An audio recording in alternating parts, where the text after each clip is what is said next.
Aviso importante. Esta historia combina hechos reales con elementos de ficción. Cualquier semejanza con personas o situaciones reales es, en parte, coincidencia. Me llamo Samuel Lencina y durante décadas investigué archivos olvidados, expedientes sellados y testimonios que nunca llegaron a la prensa. Lo que voy a contar no es un rumor, ni un guión de cine. Es algo real, oculto por las mismas autoridades que dicen protegernos, disfrazado de simple entretenimiento para que nadie lo tome en serio. Todos han escuchado el término hombres de negro. La mayoría lo asocia a películas de ciencia ficción, a historias creadas para divertir y distraer. Pero lo que casi nadie sabe es que esas películas se inspiraron en algo mucho más oscuro. Algo que realmente existe. Figuras que aparecen después de encuentros inexplicables, que visitan testigos incómodos y que logran borrar rastros de lo imposible. El patrón es claro. Luces en el cielo, objetos que descienden sin explicación, personas comunes que presencian lo que no deberían, y poco después la llegada de ellos. Siempre vestidos de negro impecable, sombreros o gafas oscuras, piel tan pálida que parece encerada, y movimientos rígidos como marionetas. Hablan poco, pero lo suficiente para infundir un terror que no se olvida jamás. Conozco casos desde los años 40, en diferentes continentes, donde estos hombres aparecieron para silenciar bocas, confiscar pruebas o sembrar dudas en la mente de los testigos. He leído informes donde se describen como agentes de gobierno, pero ningún gobierno admite su existencia. En otros documentos, más inquietantes, se sugiere que no son humanos disfrazados, sino entidades que imitan lo humano con un grado de perfección inquietante. Hoy, con más de 60 años de vida, he decidido romper el silencio. Sé que contar esto pondrá mi nombre en la lista de los que deben ser vigilados. Pero después de ver lo que vi, después de encontrarme cara a cara con dos de ellos en 2001, el miedo ya no me sirve de refugio. Y la pregunta con la que quiero comenzar este relato es simple, pero devastadora. Si los hombres de negro no fueran reales, ¿por qué entonces las autoridades se esfuerzan tanto en hacerlos pasar por ficción? Los primeros relatos que estudié proceden de los archivos clasificados de la posguerra, expedientes amarillentos que nadie pensó volver a abrir. En 1947, entre folios de operaciones militares, apareció una nota que hablaba de inspecciones discretas tras sucesos aéreos no identificados. Los testigos describían siempre la misma escena. Luces que se desplazaban sin ruido sobre campos y carreteras. Un descenso rápido, fugaz. Personas que al día siguiente no podían hablar de lo que vieron sin temblar, y casi siempre la llegada de 2 o 3 hombres vestidos de negro, que tocaban la puerta con guantes y se llevaban cámaras, películas y, sobre todo, la memoria de la gente. En los relatos de los años 50, las descripciones se vuelven más inquietantes y uniformes. Agricultores de la América profunda, parejas en pueblos costeros, operarios de fábricas en Europa. Todos coinciden en detalles que ninguna cultura compartida explicarían. Los hombres de negro aparecen con trajes impecables, sin costuras aparentes, sin arrugas a pesar de la lluvia. Hablan en un castellano neutro o en un silencio cortante. Su piel, según la mayoría de los testimonios, tenía un brillo blanquecino, casi ceroso. Algunos supervivientes afirmaban que sus voces no vibraban como la humana, que las palabras llegaban con un retraso, como si alguien las insertara en la conversación desde fuera. Lo que más me perturbó al revisar esos expedientes fue la documentación oficial adjunta, órdenes para memorizar, formularios en los que se pedía a los jefes de policía que reportaran los incidentes como alarmas inducidas y archivos fotográficos con zonas quemadas por la luz donde supuestamente debería aparecer evidencia. En una carta interna de 1953, un funcionario escribió: «Las películas han sido depositadas y catalogadas como material no verificable. Recomendamos difundir relatos lúdicos en la prensa para minimizar el pánico». Es decir, crear ficción para encubrir realidad. Existen también testimonios con matices más oscuros. Un investigador que dirigió una unidad de recuperación en 1962 jura que, en un caso, los hombres de negro no solo retiraron objetos, sino que exigieron nombres. Se llevaron a un testigo en una camioneta sin matrícula y jamás volvió a ser visto. El expediente, forrado con instrucciones para su archivo permanente, fue etiquetado como pérdida de personal, Investigación cerrada. Con el paso de los años, la estrategia parece evolucionar. Crear negación sistemática. Los gobiernos financiaron libros y películas que ridiculizaban los encuentros, incorporando a los hombres de negro como caricaturas en lugar de advertencias. ¿Por qué? Porque la risa domesticada evita preguntas. Porque es más fácil que la gente crea en una broma bien hecha que en un terror que no tiene palabras. He leído cartas privadas de testigos que imploraban no ser olvidados. En ellas describen la sensación posterior a la visita. Pérdidas parciales de memoria, sueños vívidos repetitivos y la certeza de que algo había instalado un observador dentro de sus vidas. Y siempre me pregunté, si esto fuera solo una táctica de control, ¿por qué tan a menudo termina en tragedia? Entre todos los casos de la década de 1960, hay uno que me persigue más que ningún otro. No apareció en los periódicos, ni siquiera en notas marginales de las hemerotecas.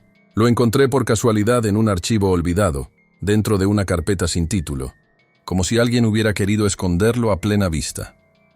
Era la historia de la familia Cárdenas, residentes de un pequeño pueblo agrícola. Una noche de verano, varios vecinos afirmaron ver una luz intensa que descendía en un campo cercano.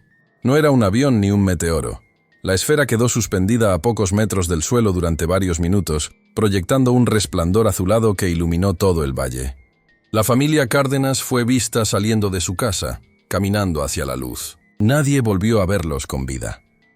Al día siguiente, dos hombres vestidos de negro aparecieron en el pueblo. Llegaron en un automóvil antiguo, impecablemente pulido, sin matrícula. Interrogaron a los vecinos uno por uno, preguntando detalles de lo que habían visto. Quienes se atrevieron a hablar después, relataron que los hombres no parpadeaban, que sus sonrisas eran demasiado largas y que sus movimientos parecían mecánicos. Al final de cada visita, dejaban una advertencia. Olviden lo que vieron. No ocurrió nada. Si hablan, no quedará nada que recordar. La casa de los Cárdenas fue clausurada y en los documentos oficiales se consignó que la familia había abandonado voluntariamente el lugar. Pero en los márgenes de uno de los informes encontré un apunte manuscrito. Símbolos en el suelo, similares a marcas de combustión, triángulos invertidos y círculos concéntricos. Fotografías incautadas. Nunca se encontraron esas imágenes en los archivos. Un policía local, entrevistado en secreto años después, juró que vio cómo los hombres de negro cargaban algo en su automóvil, una maleta metálica y varios cuadernos quemados. Esa fue la última vez que alguien mencionó a la familia. El campo donde ocurrió el fenómeno quedó baldío. La hierba no volvió a crecer con normalidad durante décadas. Este patrón se repite en otros lugares y años. Desapariciones inexplicables, testigos silenciados, pruebas confiscadas. Pero lo que diferencia este caso es el rastro de símbolos, los mismos que más tarde encontraría en otros incidentes y que algunos ufólogos relacionan con comunicaciones no humanas. Mientras más investigaba, más claro quedaba el dilema. Los hombres de negro no solo eliminan testigos, también manipulan la historia misma. Y cada vez que un archivo como este sale a la luz, me pregunto lo mismo. ¿Cuántas familias más fueron borradas sin dejar rastro, solo para mantener en pie la mentira de que nada ocurrió? Durante la década de 1970, los informes sobre los hombres de negro comenzaron a mostrar un cambio inquietante en su patrón de actuación. Hasta entonces, aparecían casi exclusivamente en aldeas remotas, tras avistamientos nocturnos o encuentros con luces imposibles, pero a partir de ese momento empezaron a cruzar una línea mucho más peligrosa.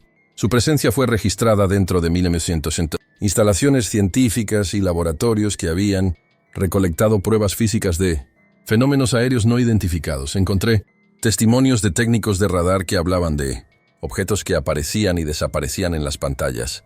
Objetos que luego quedaban grabados en rollos de papel térmico usados para registrar trayectorias. Esos rollos eran evidencia sólida, imposible de negar. Sin embargo, casi siempre, pocas horas después del avistamiento, 2 o 3 hombres de negro llegaban a las instalaciones con credenciales que parecían oficiales, pero que nunca pudieron ser verificadas. Exigían acceso inmediato al material, se llevaban los registros y daban órdenes tajantes de silencio.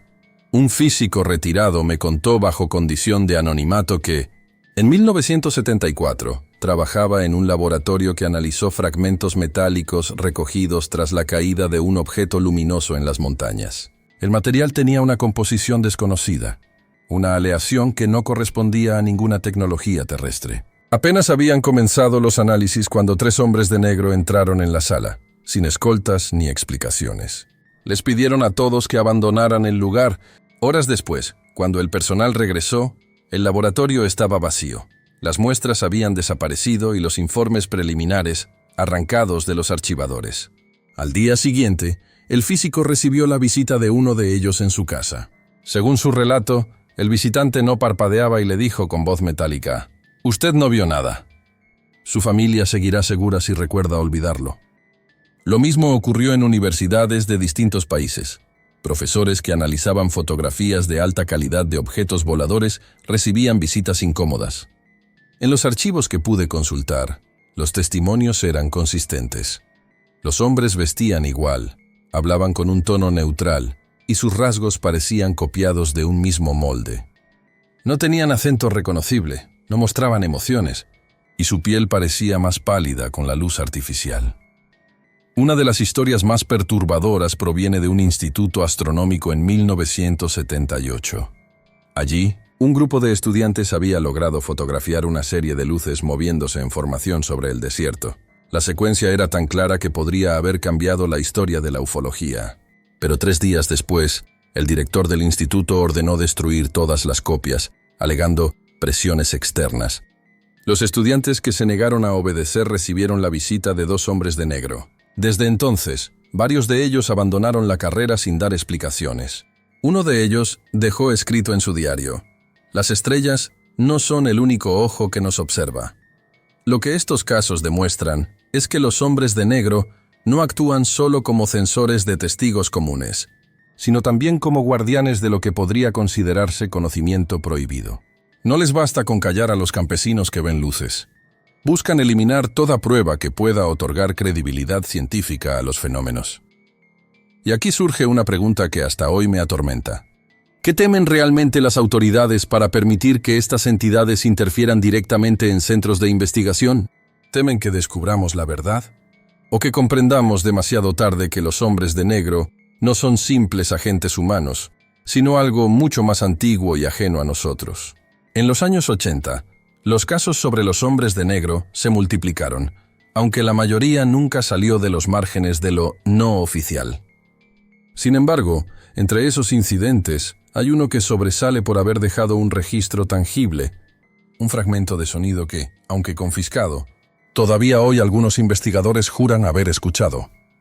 La historia comienza en 1983, en una pequeña localidad del Medio Oeste. Un hombre llamado Ernesto, un mecánico retirado, sin vínculos con la ufología, presenció una esfera luminosa descender detrás de los bosques cercanos. Durante 2 noches consecutivas observó destellos intermitentes sobre la misma zona. Inquieto, decidió contárselo a su hermano, quien tenía una grabadora portátil de casetes. Esa decisión cambiaría sus vidas para siempre. En la tercera noche, mientras grababan ruidos en el bosque, se escuchó un zumbido extraño, como un motor eléctrico, seguido de una pausa absoluta. En la cinta se registró entonces una conversación breve, con voces metálicas que no pertenecían a ninguno de los 2 hombres. Las palabras eran frías, entrecortadas, como moduladas artificialmente. Testigos presentes. Proceder con protocolo de silenciamiento. Luego, un ruido fuerte y la grabación se interrumpió. Al día siguiente, 2 hombres llegaron al taller de Ernesto. Vestían los trajes negros impecables, con sombreros oscuros y una rigidez perturbadora. No se presentaron con nombres ni credenciales reconocibles. Simplemente dijeron que estaban investigando ruidos extraños en la zona y exigieron revisar la grabadora. Ernesto, ingenuo, entregó la cinta. Minutos después, los hombres se marcharon sin dejar rastro. Pero lo más inquietante fue que aquella misma noche, Ernesto recibió una llamada telefónica. Una voz idéntica a la de la cinta le dijo: «Lo que escuchaste no existe. Lo que viste no existió. Si continúas hablando, tu recuerdo se desvanecerá». Al día siguiente, Ernesto ya no recordaba con claridad los detalles del avistamiento. Su hermano, en cambio, jamás olvidó. Fue él quien años después relató el caso a investigadores independientes. describiendo la frialdad de los visitantes y el tono antinatural de sus voces. Tuve acceso a un informe escrito por uno de esos investigadores, en el que asegura haber escuchado una copia parcial de la cinta antes de que desapareciera misteriosamente de sus archivos. En sus palabras, no eran voces humanas. Eran órdenes transmitidas con una cadencia mecánica. Sentí que no escuchaba a alguien, sino a algo. Este episodio demuestra que los hombres de negro no solo intimidan testigos, también controlan directamente la narrativa de los fenómenos, asegurándose de que cualquier prueba se diluya antes de llegar a manos del público. Y lo que más me inquieta no es la desaparición de la cinta, sino el detalle que el hermano de Ernesto no se cansaba de repetir. Cuando los hombres se marcharon, observó algo imposible. Al abrir la puerta del taller, ninguno de ellos subió a un coche. Simplemente caminaron hacia la calle vacía, y se desvanecieron en la oscuridad como sombras que nunca estuvieron allí. Lo que me lleva a preguntarme, ¿son los hombres de negro verdaderos agentes enviados por un poder humano? ¿O son entidades que utilizan la fachada de humanidad solo para acercarse a nosotros sin revelar lo que realmente son? En la década de 1990, los hombres de negro dejaron de ser un rumor relegado a aldeas aisladas o carreteras desiertas. Empezaron a aparecer en pleno corazón de las ciudades, irrumpiendo en redacciones, bibliotecas y hasta en archivos de periódicos locales. Su misión parecía expandirse. Ya no bastaba con silenciar a testigos individuales. Ahora se trataba de controlar la información antes de que pudiera alcanzar a la opinión pública. Uno de los casos más documentados ocurrió en 1992, cuando un pequeño periódico regional publicó un artículo sobre un extraño objeto avistado sobre la ciudad. Al día siguiente, 2 hombres vestidos de negro llegaron a la redacción. Se presentaron como inspectores de comunicaciones y exigieron hablar con el director. Testigos del lugar relataron que sus movimientos eran rígidos, casi mecánicos, y que uno de ellos parecía no comprender gestos simples, como dar la mano o encender un cigarrillo. Tras varias horas en la oficina del director, todos los ejemplares impresos de aquel número fueron retirados de circulación y el artículo desapareció incluso de las copias microfilmadas en la hemeroteca. Nadie supo explicar cómo se había borrado tan completamente. Otro incidente estremecedor tuvo lugar en 1995, cuando una periodista investigaba desapariciones de ganado atribuidas a fenómenos aéreos. Según contó en privado a un colega, había logrado fotografiar luces extrañas y marcas de incisión en los cuerpos de los animales. Antes de que pudiera publicar su reportaje, recibió la visita de 2 hombres que llegaron en un vehículo sin matrícula. Se sentaron frente a ella, colocaron las fotos sobre la mesa y le dijeron en voz neutra: «Este trabajo no se publicará. Usted tiene 2 opciones, olvidar o desaparecer». La periodista abandonó el periódico pocos meses después y nunca volvió a escribir. Incluso en archivos públicos se repitió el patrón. En 1997, un incendio destruyó parte de una sección histórica de una biblioteca provincial.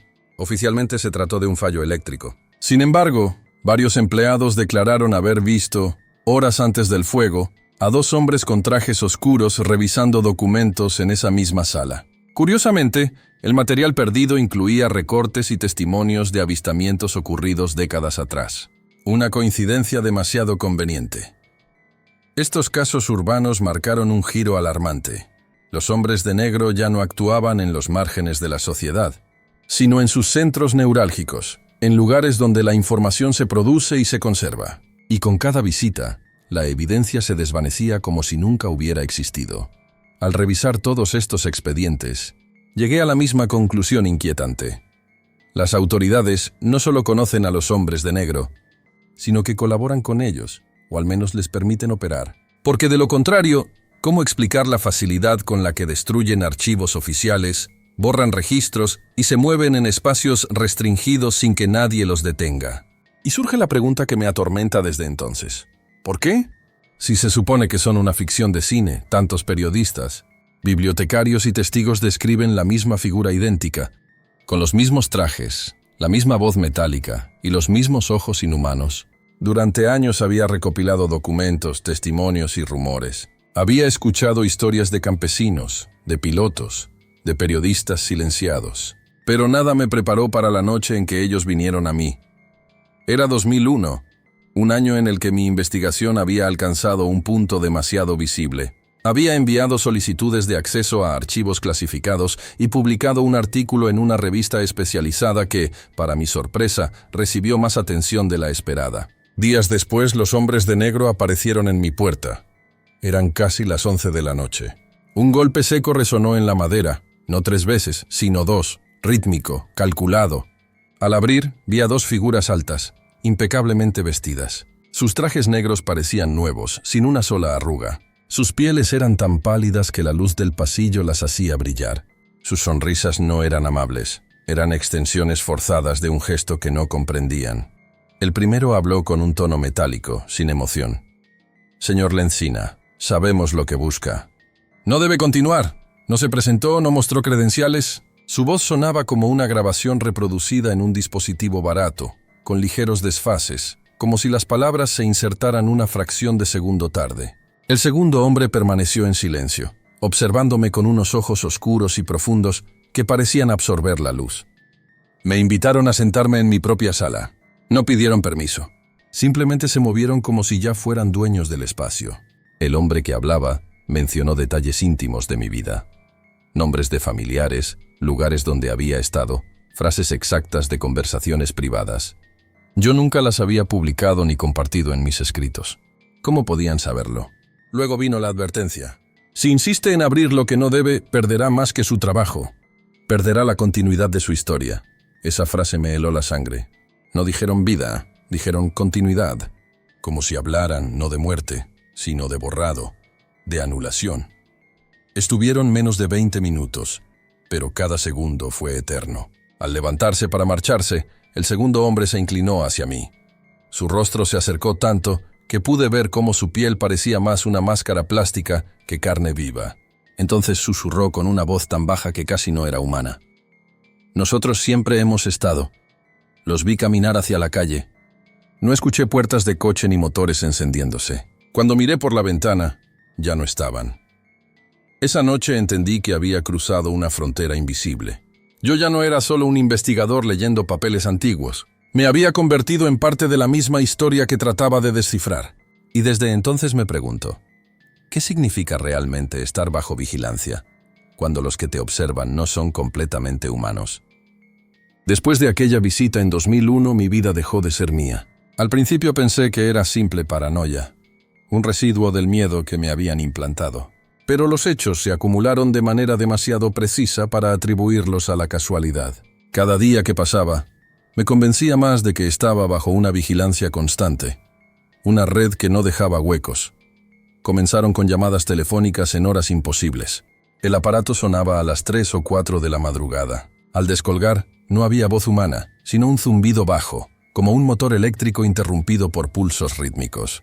Una noche, finalmente, escuché palabras entrecortadas. Olvida, silencio, continuidad. Esa fue la última vez que respondí. Mis correos electrónicos empezaron a fallar. Mensajes importantes desaparecían de la bandeja de entrada, reemplazados por líneas de texto incomprensibles, como códigos. Cuando intentaba reenviarlos, el sistema colapsaba. Una vez, abrí un documento que yo mismo había escrito sobre los hombres de negro y encontré mi propio texto reemplazado por símbolos repetidos. Triángulos invertidos y círculos concéntricos, idénticos a los que había visto en testimonios de los años 60. También comenzaron las sombras. No importa a qué ciudad viajara para dar conferencias, siempre había alguien al fondo de la sala, vestido de manera demasiado formal para el contexto, observando sin parpadear.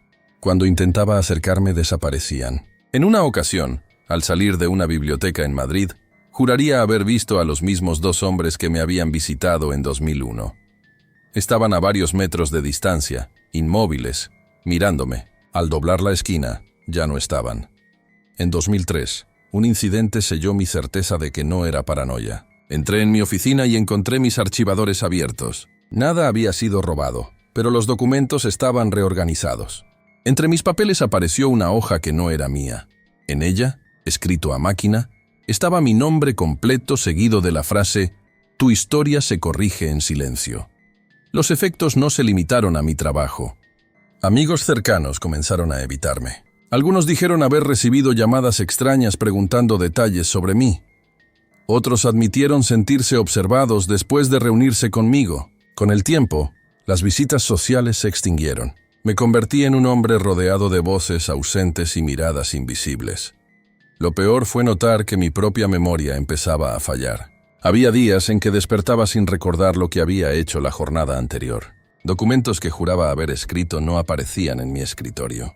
Grabaciones de voz hechas por mí mismo sonaban con un retraso extraño, como si otra voz imitara la mía. Era como si los hombres de negro no solo vigilaran, sino que hubieran comenzado a manipular los hilos de mi propia continuidad.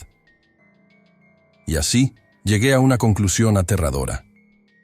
Tal vez el verdadero poder de los hombres de negro no es silenciar testigos, sino reescribir la realidad de quienes se acercan demasiado a la verdad. En 2010, después de años de seguimiento fragmentario, comencé a notar un patrón que unía lugares y tiempos.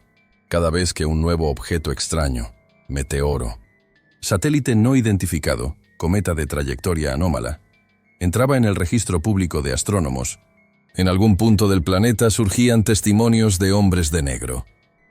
No era un vínculo circunstancial.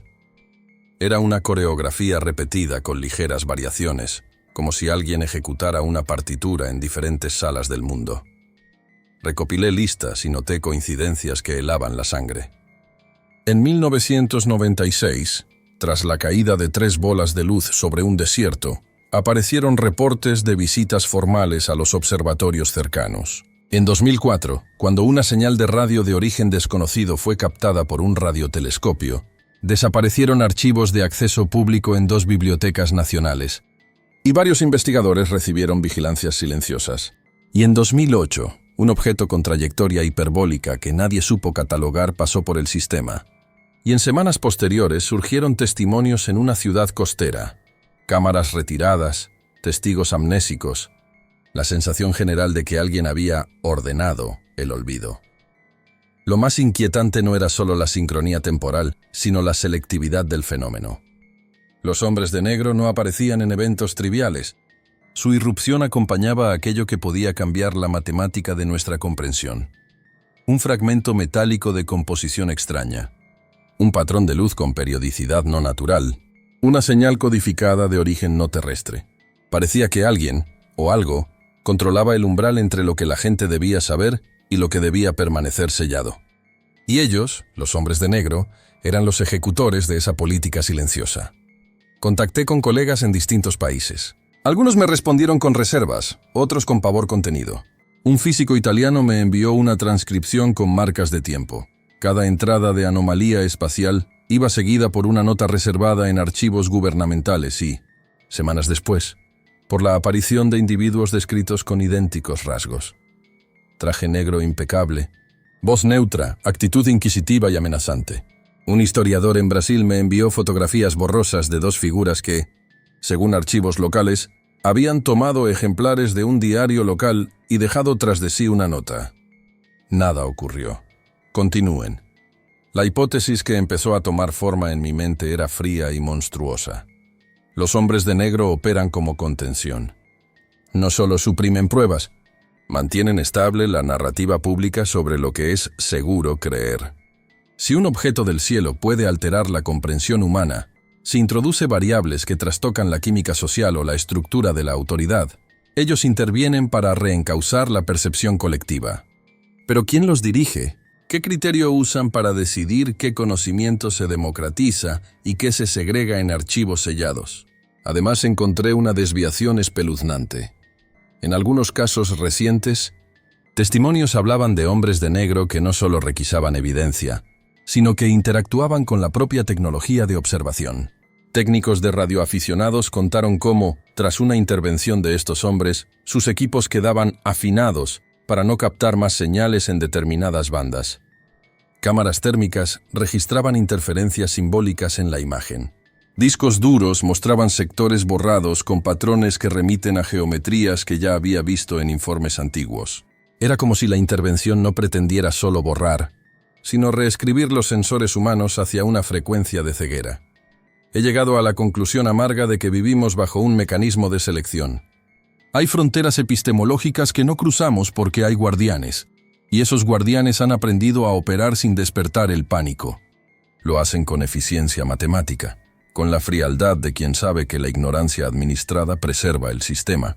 Y mientras más lo investigaba, más claro resultaba que el fenómeno se había modernizado. Ya no solo intimidaban por la fuerza, ahora manipulaban sistemas, datos y memorias, convirtiendo la evidencia en mito o en agujero negro documental. Queda una pregunta que me rompe por dentro cada noche. Si los hombres de negro sincronizan sus apariciones con cada nueva anomalía interestelar, ¿significa eso que nuestra ventana de comprensión colectiva está siendo deliberadamente regulada? ¿O estamos ante un proceso de selección donde solo cierta gente, en cierto tiempo, puede saber la verdad? En 2015, un grupo de astrónomos independientes se convirtió en la prueba viviente de cómo operan los hombres de negro cuando la ciencia amenaza con traspasar el velo. Eran personas modestas, profesores adjuntos, aficionados con acceso a telescopios semiprofesionales y un par de técnicos jubilados que mantenían un observatorio comunitario en la costa. Habían detectado una anomalía en las lecturas de microondas, una pulsación regular, con una estructura que no encajaba en emisiones naturales ni en ruido instrumental, y estaban decididos a publicarla.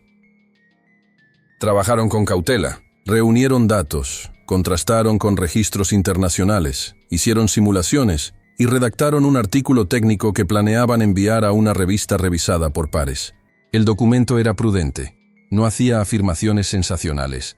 Proponía simplemente una incógnita que requería más observación. Pero para quienes vigilan esos umbrales, incluso una pregunta bien planteada es peligrosa. A la semana siguiente de enviar el borrador, comenzaron los incidentes. Un técnico del observatorio despertó una madrugada con el servidor principal en blanco. No había fallos de energía, no había incendios. Las tablas de datos habían sido reemplazadas por un archivo de texto que contenía 3 símbolos repetidos: un triángulo invertido, un círculo concéntrico y una línea quebrada. Nadie pudo recuperar los originales.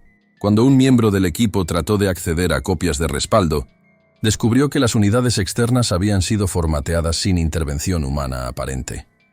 Poco después, 2 hombres altos y vestidos de negro se presentaron en el observatorio con acreditaciones que parecían oficiales, pero que, al verificarlas, no existían en ningún registro. Exigieron conversar con el líder del proyecto. Les mostraron cara tranquila, voz neutra, y cuando se marcharon dejaron una advertencia velada. No insistan. Algunas preguntas desordenan la continuidad. El equipo se mantuvo firme los primeros días, pero la presión psicológica se volvió tangible. Llamadas anónimas a horas intempestivas, correos con archivos corruptos, fotografías personales filtradas a medios locales con comentarios insinuantes sobre la integridad profesional de los científicos. La tragedia llegó en formas pequeñas y devastadoras. Un joven investigador que había insistido en recuperar los datos por medios alternativos apareció muerto en su coche una madrugada. La autopsia oficial habló de asfixia accidental, aunque sus colegas aseguraron que jamás dejó de respirar durante su vida. Otra mujer del equipo rompió en llanto en una tarde de reunión y, días después, presentó su renuncia y dejó la ciudad sin explicación. El director del observatorio, un hombre curtido por décadas de trabajo, simplemente cerró el centro y vendió el equipo.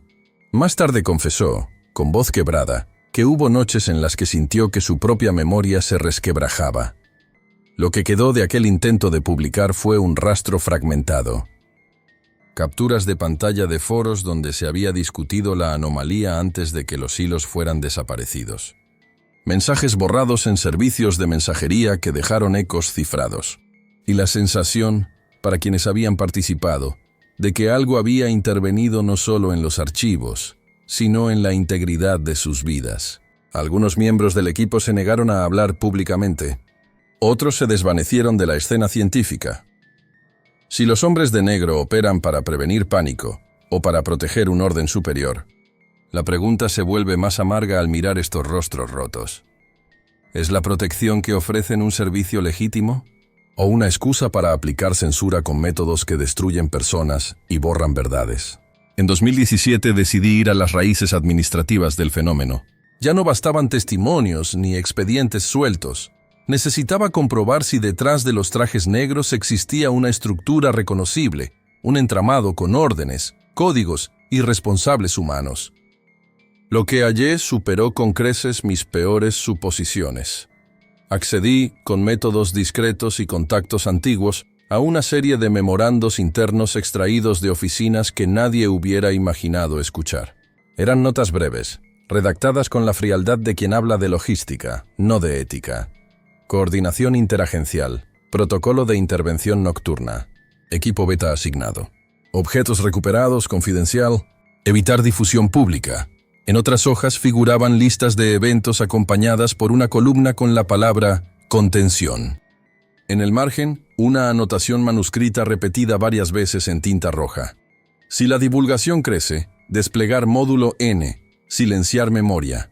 Esa nomenclatura, módulo N, equipo beta, sugería organización. No eran meras visitas ocasionales de individuos aislados. Había procedimientos. Había una cadena de mando con lenguaje técnico y, en ocasiones, nombres cifrados que apuntaban a oficinas concretas dentro de ministerios. En uno de los documentos más perturbadores, un acta de 1989, se recomendaba explícitamente la producción de material de entretenimiento para desacreditar testimonios. Iniciar campaña cultural. Transformar fenómeno en fábula. Minimizar credibilidad pública. Alguien, con pluma y autoridad, había decidido que la risa sería mejor que la verdad. Lo que aquellos papeles no podían decir, pero que ciertos informes marginales insinuaban, era el origen real de las órdenes. En varios archivos de clasificación superior aparecían referencias crípticas, contacto indirecto, presencia en interfase, muestras no terrestres.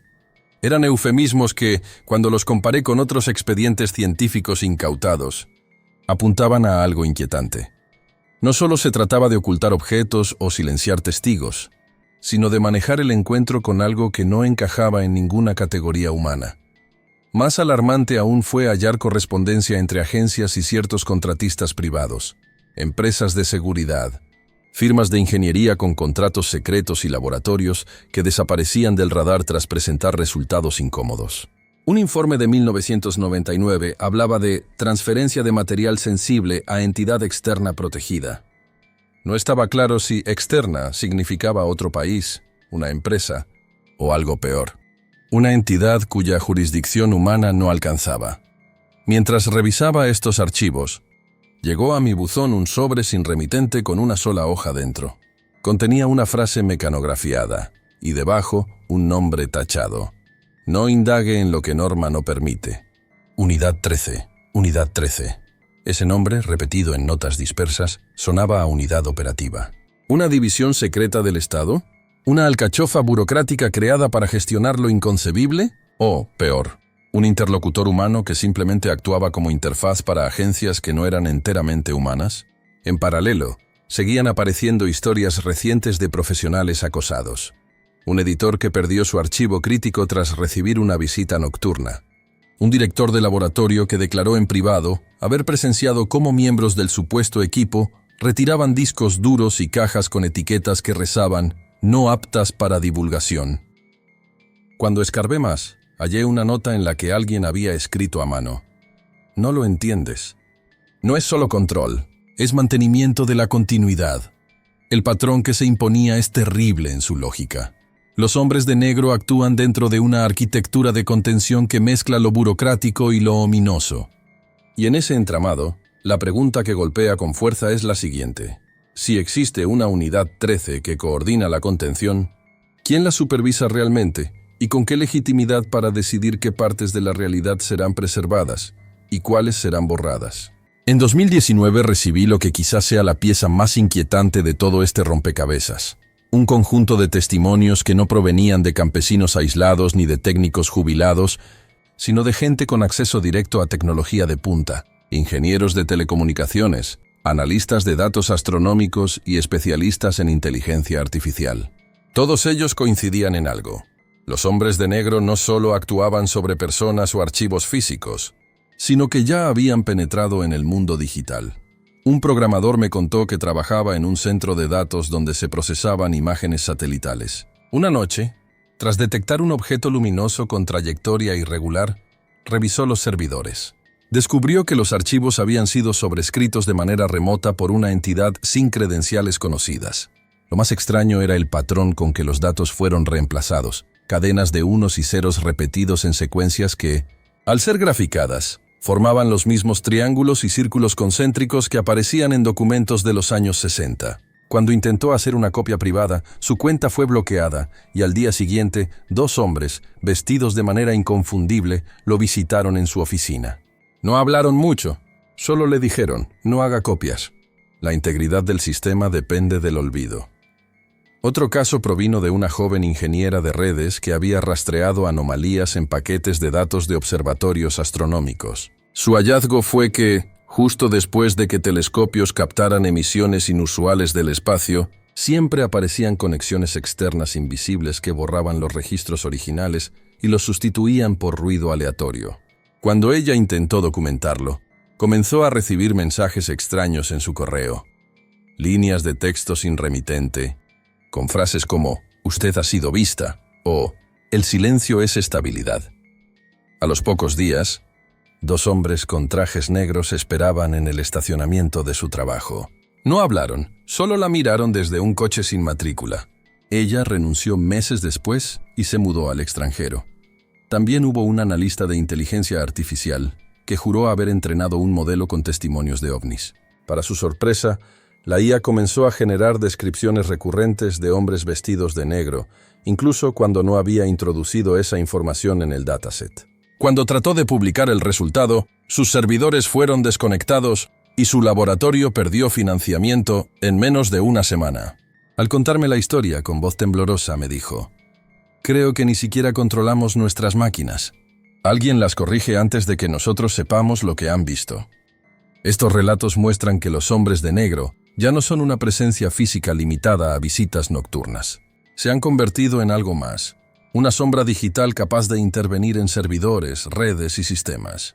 Son capaces de manipular no solo recuerdos humanos, sino también memorias electrónicas. Es como si hubieran dado un salto, del borrado de testigos al borrado de la propia infraestructura del conocimiento. Y esa evolución nos lleva a una conclusión aterradora. Si ellos controlan también lo digital, ¿cómo distinguir entre la verdad que vivimos y la narrativa que han permitido que sobreviva? En 2017, el mundo científico fue sacudido por la llegada de un objeto interestelar al que llamaron Oumuamua. La noticia se difundió con rapidez. Era la primera vez que un cuerpo proveniente de fuera de nuestro sistema solar era identificado de forma oficial. Los titulares hablaban de un simple fragmento rocoso, pero lo que pocos saben es que, tras los anuncios iniciales, la comunidad científica vivió una oleada de silencios, renuncias y documentos desaparecidos que se ajustaban demasiado bien al patrón de los hombres de negro. Un astrónomo con el que tuve contacto me confesó que había detectado emisiones anómalas en la banda de radio justo cuando el objeto pasó más cerca del Sol. Grabó varias horas de señal, convencido de que había captado algo que no podía explicarse como ruido cósmico. Al día siguiente, recibió la visita de 2 individuos vestidos de negro, que se presentaron como representantes de la seguridad espacial. Exigieron ver sus registros y se llevaron los discos duros. Cuando intentó hablar de ello en un foro académico, su cuenta fue bloqueada y su nombre desapareció del comité de investigación. Nadie volvió a mencionarlo en congresos. Otro caso ocurrió en un observatorio europeo. Varias fotografías de Oumuamua mostraban reflejos inusuales, como destellos regulares en su superficie. Los técnicos que procesaban las imágenes notaron que los reflejos parecían seguir un patrón, casi como un código. Intentaron analizarlo, pero a los pocos días, sus servidores fueron reiniciados de manera remota y, poco después, 2 hombres de negro aparecieron en la sala de control. Según el relato de un testigo, su sola presencia bastó para que el director archivara el material bajo la etiqueta de clasificado. Nunca más se habló de aquellos destellos. Con la llegada de otros objetos de trayectorias extrañas, en 2019 y 2020, el mismo fenómeno se repitió. Investigadores que inicialmente compartieron datos en abierto, vieron sus publicaciones retiradas, sus correos bloqueados y, en algunos casos, sus carreras destruidas. Un científico joven con el que hablé en confianza me dijo algo que jamás olvidaré. Cada vez que aparece algo de fuera del sistema solar, ellos llegan primero. Son como una sombra que no deja crecer ninguna idea peligrosa. Lo que resulta escalofriante es la sincronía perfecta. El anuncio público genera curiosidad global, pero inmediatamente después, una red invisible borra, corrige o transforma la información, y los hombres de negro actúan como la cara visible de esa maquinaria. Ya no solo se trata de intimidar campesinos o periodistas. Ahora están en el corazón de la ciencia, moldeando qué versión de los hechos sobrevive y cuál se desvanece en la penumbra. Al mirar todos estos patrones, me asaltó una idea perturbadora. Tal vez los hombres de negro no son guardianes de un secreto terrestre, sino custodios de un pacto mucho más amplio, una especie de acuerdo para mantener a la humanidad en un estado de ignorancia administrada. Porque si cada vez que algo extranjero entra en nuestro sistema, ellos aparecen, entonces no son simples agentes, son centinelas de un límite que no debemos cruzar. Y la pregunta inevitable se impone. Si en cada visita interestelar los hombres de negro borran las huellas, ¿a quién obedecen en realidad? ¿A los gobiernos humanos o a los viajeros que vienen con esos objetos desde el frío profundo del cosmos? En 2022, recibí un archivo que cambió el enfoque de mi investigación de un modo que me dejó sin aliento. No era un expediente fragmentario más. Era un documento interno, filtrado por alguien que aún confiaba en la verdad por encima del miedo. Venía sin membrete visible, pero con lenguaje administrativo frío y referencias codificadas. En su cuerpo se hablaba claramente de una alianza de contención. Las palabras clave estaban escritas con una mezcla de términos, militares y eufemismos diplomáticos, y describía la función de los hombres de negro como intermediarios entre autoridades humanas y agentes externos. El texto detallaba reuniones en salas cerradas donde se discutían protocolos, cómo responder a la llegada de material no terrestre, cómo preparar narrativas públicas, y lo más perturbador, cláusulas sobre transferencia de autoridad temporal cuando lo tratado excedía la jurisdicción humana. Había un párrafo que, leído en voz alta, suena monstruoso. En situaciones de interferencia sistémica, se autoriza a operar con directrices de la parte externa bajo supervisión humana limitada. La Unidad 13 actuará como garante de la continuidad. Es decir, en momentos críticos, la contención no dependía únicamente de nosotros. Había un actor distinto, con poder decisorio. En las notas adjuntas aparecían nombres de contratistas privados que, según el documento, tenían acceso a instalaciones y materiales etiquetados como no divulgables. En lenguaje más llano, empresas que manejaban, por encargo oficial, muestras, datos y protocolos que nunca volverían a ser públicos.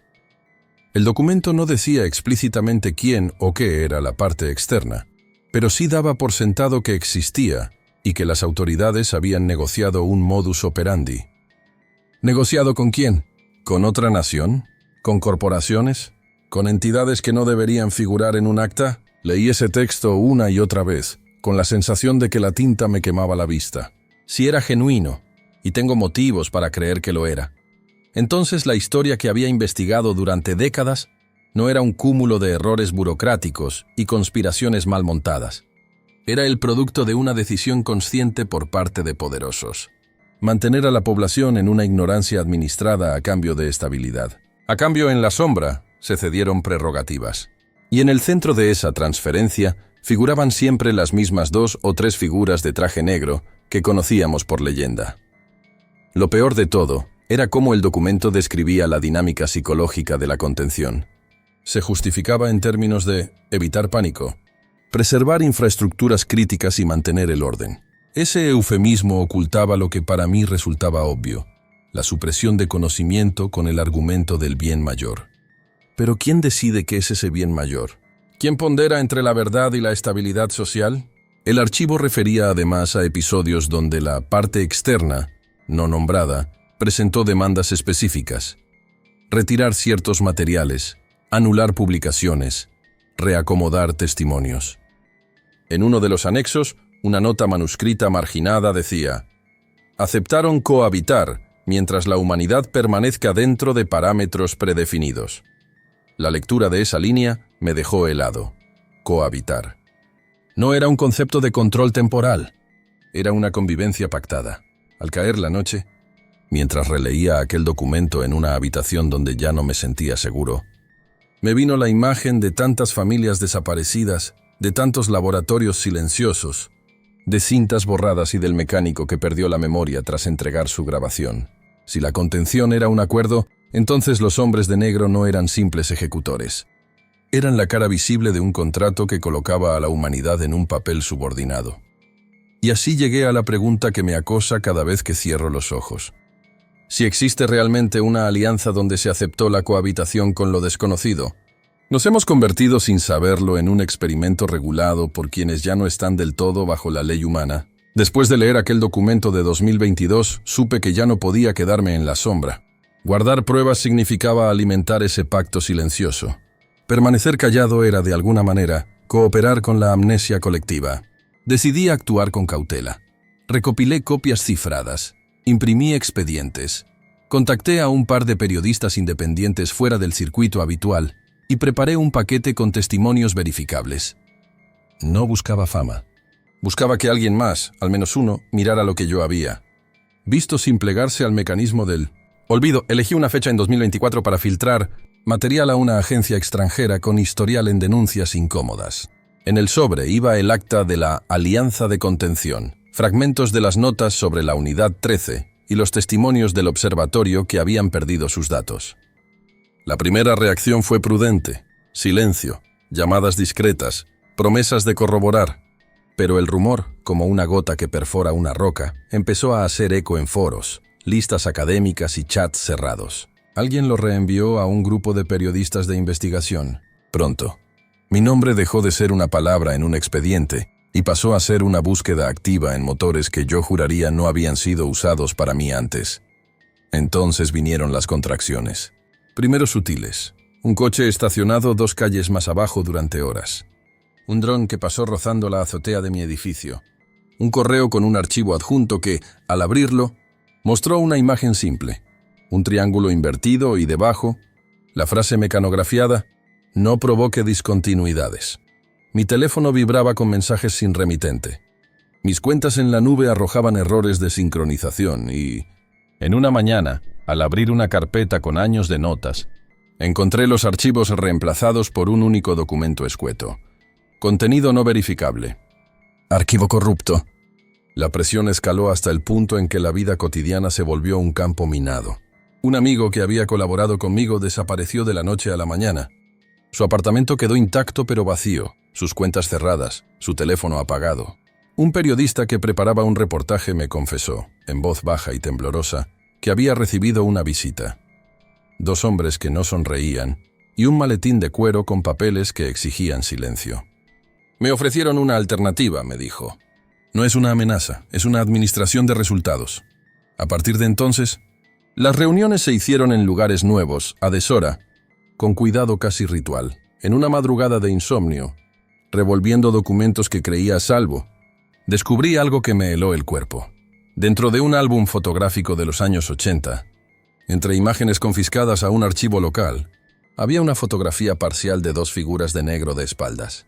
La toma era mala, la luz deficiente, pero una sombra del perfil me resultó insoportablemente familiar. Recorté la imagen y la miré junto a mi retrato reciente. La línea de la mandíbula, la forma de la oreja, un lunar cerca de la sien. Coincidencias que podían ser casuales, coincidencias que podían ser la señal de una invención metodológica. No lo hice público en el momento. Guardé la foto y pasé noches en vela, repitiendo la misma pregunta que me devora. Si alguien o algo puede desplazar memorias, corromper archivos y reorganizar vidas, ¿qué significa encontrar una semejanza entre mi propio rostro y el de quienes me vigilan? ¿Soy yo investigando a ellos? ¿O soy un rostro más que les pertenece para usar cuando convenga? La foto que escondí bajo llave comenzó a corroerme desde adentro. La miraba a la luz de la madrugada y cada vez me devolvía algo distinto. Una certeza y una posibilidad que se alternaban con la misma rapidez. A veces la veía como una coincidencia grotesca, otras como la llave de una maquinaria que usaba rostros para disfrazar su presencia. No pude seguir ignorándola. Era hora de empujar más lejos, de buscar el origen de esa imagen y entender quién la había tomado y por qué conservaba mi perfil como referencia. Emprendí un rastreo paciente. Recuperé contactos viejos, archiveros, administrativos que antaño trabajaron en oficinas de acceso restringido, y los puse a jugar la carta del discreto interés académico. Un nombre volvió con frecuencia: Unidad 13, la misma que aparecía en el documento de 2022. Hablé con un antiguo empleado de un depósito de material clasificado que ya había sobrevivido a lo que él llamaba las correcciones. Fue el único que aceptó ofrecerme una pista concreta a cambio de anonimato. Me entregó en una carpeta doblada una lista de inventario con fechas y códigos de archivo. Entre ellas, un registro al que llamaban Ítem 713-DA, un negativo fotográfico catalogado en 1986 y asociado a una operación rutinaria de recuperación de presencia. Con la referencia en la mano, fui al depósito donde, creyendo en la burocracia, podría encontrar la traza. Los pasillos olían a polvo y alcohol de archivo. Los funcionarios de turno me miraron con desconfianza cuando pedí ver el material antiguo. Tuve que mostrar cartas, credenciales de sociedades históricas, repetir conversaciones que sabía sonarían a conspiración para cualquiera. Al final, me permitieron acceder a una sala con una bolsa cerrada que llevaba el código que deseaba. Dentro estaba el negativo. Lo sostuve con guantes, temblando de rabia y frío. Al ampliarlo, la imagen reveló detalles que mi foto recortada no mostraba. No solo dos figuras de espaldas, sino una serie de anotaciones a mano al borde del negativo. Códigos, siglas, una fecha. Y lo que fue peor, una nota en tinta roja. Plantilla verificada, coincidencia facial 87%. Bajo esa frase, un símbolo que ya conocía demasiado bien. El triángulo invertido con un círculo. Mi piel se erizó. ¿Plantilla verificada? ¿Coincidencia facial? ¿Me estaban usando como patrón de identidad? No es solo la idea de que alguien tome una foto de mi perfil lo que me sacude. Es la implicación tecnológica de esa nota. En el archivo había además una pequeña hoja con esquemas anatómicos, referencias de proporciones craneales, contornos de oreja, curvaturas de mandíbula. Parecía el checklist para reproducir un rostro humano con exactitud. En otra carpeta, entre documentos tachados, encontré un informe que hablaba de protocolos de duplicación de interfase, procedimientos para generar un agente reconocible por humanos, pero que internamente no respondiera al mismo linaje biológico. En términos menos fríos, una réplica con apariencia humana. Mi primer impulso fue negar la evidencia. La falsificación es un arte antiguo, pensé. Quizá alguien forjó esas anotaciones para sembrar paranoia, pero en la siguiente página del expediente había correspondencia interna entre la Unidad 13 y un laboratorio biomédico privado. El intercambio mencionaba muestras de ADN de referencia y una autorización para sintetizar rasgos superficiales en entornos controlados. Al leerlo, comprendí una posibilidad que antes había rechazado por absurda. No solo empleaban identidades humanas como máscaras, en algunos casos las reconstruían. Entendí entonces por qué, en muchas entrevistas a testigos, los hombres de negro parecían no parpadear.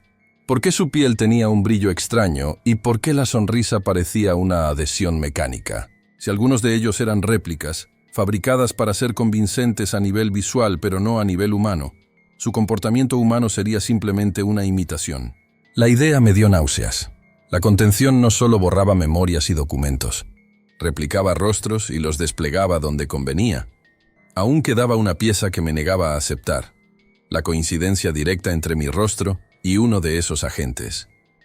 ¿Habían tomado mi perfil para fabricar a alguien, o algo, que me suplantara en momentos convenientes?